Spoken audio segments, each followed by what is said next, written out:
there I was. I had 4 gigs, totalmuscle.com, Oz, the gay club, Disneyland as a fry cook, and then LA Fitness, 2 LA Fitnesses, La Habra and Fountain Valley, working as a personal trainer, all at the same time. And thankfully, one of those 4 personal training clients was, and one day I was complaining to on a Monday morning because he's like, man, why are you so tired this morning? I'm like, Jim, now I work like Friday, Saturday, Sundays at a nightclub, and I don't go to bed till 3 a.m. And so I literally woke up like 2 hours ago, and I just got 2 hours of sleep, and it's a Monday morning, and I'm here to train you. And I'm tired. I'm exhausted, man. I can't seem to get clients. All these people are fat walking around the gym, and I can't seem to get clients. And he goes, you know why you can't get clients? I go, why? He goes, because you don't know how to sell. You're an order taker. I'm like, what do you mean I'm an order taker? What does that mean? He goes, you know, someone goes to the restaurant, they're hungry. They're already going to eat. The waitress, she's just going to take their order. She's an order taker. Now, if she's good at selling, she could upsell you on drinks and cocktails and dessert. And if she had great personality and is enthusiastic and really delivers great service, she can also beef up her tip. But otherwise, she's an order taker. I'm like, shit. He goes, so you're no different than her. I'm like, holy crap. I'm like, well, I sold you 6 months of personal training, man. You come here 3 times a week for 6 months. He goes, you didn't sell me that. You just filled out the paperwork. I came in here looking for a personal trainer to work with 3 times a week. And I wanted to hire someone for 6 months, and everyone said that you were the best personal trainer here in this gym. I was like, damn, you're right. So I was like, well, then what do I do, Jim? And so Jim was in his 60s, energy for days, owned this multi-million-dollar software company. And he goes, you want to know what you need to do? You need to learn how to sell. And the next day he shows up with 3 books, Tom Hopkins, Brian Tracy, and Zig Ziglar. And I was so young and dumb. The Tom Hopkins book said, you know, selling for real estate agents.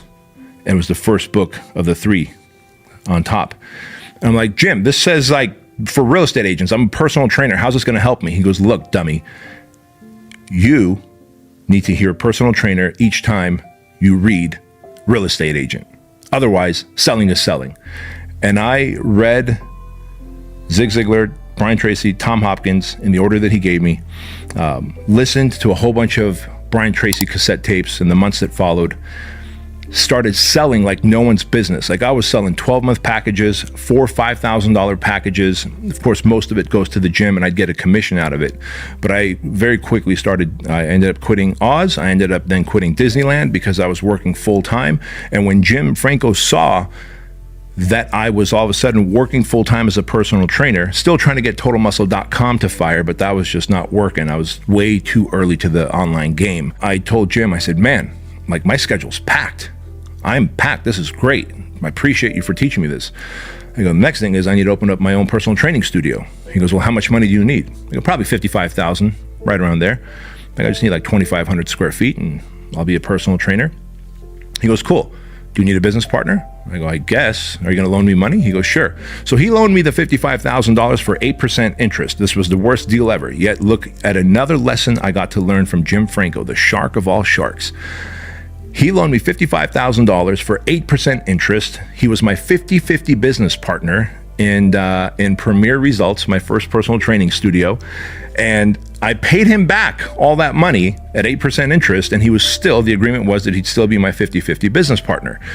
And what was rad is when I learned a skill and he saw that I used the skills that he handed me in those books, he was willing to then be my money man and allowed me to leverage his money in exchange for starting a business. And then he's like, hey, now that we're 50-50 business partners, you know, it's only you and your personal training studio. You're just trading time for dollars. Why don't you get some other personal trainers and start scaling your business? And I had never heard the term scaling a business because up until that point, I was always trading my time for dollars. And so before you know it, I hired a second trainer, third trainer, fourth trainer. And at one point, Premier Results, my first location, because I had 5 in total after a few years, but my first location of Premier Results, the one that I had Jim as my business partner, we had 11 personal trainers working for me, some part-time, some full-time. All I did was the sales, and then I would hand off the client to the personal trainer, and we were doing about $75,000 a month in revenue with about 25% profit margins. And of course, once I saw that happening, I was like, Jim, I think I'm gonna open up location 2, 3, 4, and 5. Do you want to be my business partner? He's like, nope, the rest is all you, man. I've taught you everything you need to know. And so I opened up more locations on my own, and that became the catalyst of me becoming an entrepreneur, of me learning scale and structure and a good product and bringing in the right people and using the right processes to be able to create wealth and not just make money.